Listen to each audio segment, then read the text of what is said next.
Bismillahirrahmanirrahim. Ayo Putri ya, main-main dulu kita ya. Ya, supaya viral Putri ya. Bismillahirrahmanirrahim. Ayo, aku sama Pak Putri pun. Media sosial kembali dihebohkan dengan aksi pria yang memeluk seekor buaya.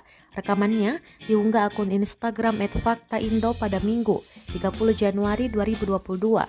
Dalam keterangan unggahan disebutkan, pria tersebut bernama Ambo, asal Bontang, Kalimantan Timur.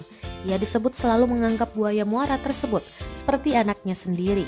Ambo terlihat turun dan mendekati buaya sambil memeluknya. Aksi ini dilakukan atas permintaan netizen. Diketahui sebelumnya, kisah pria bernama Ambo itu viral di media sosial setelah memposting persahabatannya dengan buaya betina yang ia beri nama Rizka. Ambo Rizka merupakan salah satu nama akun Instagram dari seorang pria bernama Ambo. Video tersebut pun menuai berbagai komentar dari warganet.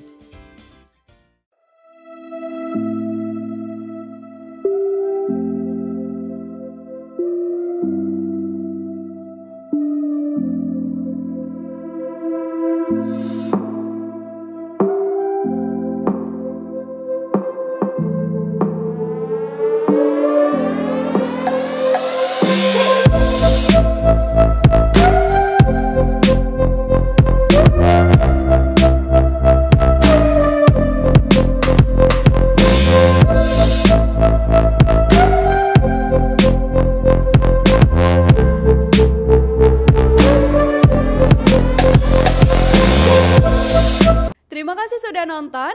Jangan lupa like, subscribe, dan share ya.